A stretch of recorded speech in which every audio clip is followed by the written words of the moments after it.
జగన్ రెడ్డి సర్కార్లో ఈయన మంత్రి కాదు, పోనీ ఎమ్మెల్యేనా అంటే అది కూడా కాదు. జగన్ నియమించుకున్న వందలాది మంది సలహాదారుల్లో ఈయన కూడా ఒక్కడు. కానీ జగన్ కు అత్యంత నమ్మకస్తుడు. ఏ శాఖ గురించి మాట్లాడాలన్నా ఈయనే మైకు ముందుకు వచ్చేవాడు. అందుకనే సకల మంత్రిగా ఈయన పేరు సొంతం చేసుకున్నాడు. ఒక విధంగా చెప్పాలంటే గత ప్రభుత్వంలో అన్నింటికీ కర్త కర్మ క్రియ అన్ని ఆయనే ది గ్రేట్ సజ్జల రామకృష్ణారెడ్డి. కూటమి ప్రభుత్వం అధికారంలోకి వచ్చిన తర్వాత జగన్ రెడ్డి గ్యాంగ్ చేసిన అరాచకాలు, అక్రమాలు, సోషల్ మీడియా భూత పురాణం, గ్రంథసాంగుల భాగవతం అంతా బయటికి తీస్తుంటే అన్ని వేళ్లు ఒకవైపే చూపిస్తున్నాయి. అదే సజ్జల రామకృష్ణారెడ్డి వైపు. మంగళగిరి ఆఫీస్ మీద దాడికి ప్లాన్ చేసింది సజ్జల రామకృష్ణారెడ్డి అని నిందితులే చెప్తున్నారు. బోరుగడ్డ అనిల్కు కూడా ఆదేశాలు ఇచ్చింది కూడా సజ్జల రామకృష్ణారెడ్డి.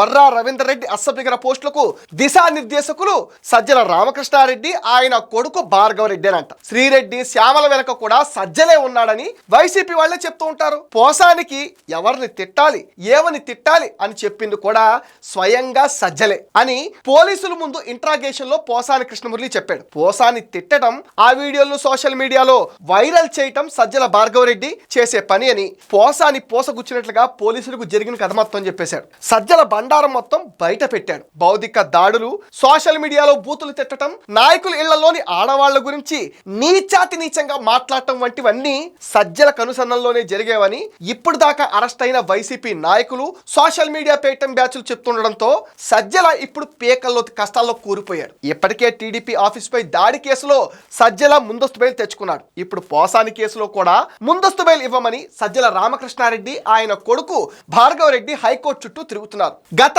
5 ఏళ్లలో జగన్ రెడ్డి అవినీతి చేయడంలో తలమునకలైపోయి బిజీగా ఉంటే సజ్జల అండ్ సన్న మాత్రం ఇలాంటి చెత్త పనులు చేస్తూ ఆంధ్ర రాష్ట్రాన్ని ఎంత భ్రష్టు పట్టించాలో అంతా పట్టించేశారు. మళ్ళీ వీళ్ళు నీతులు చెప్తూ ఉంటారు, అదే మన కర్మ.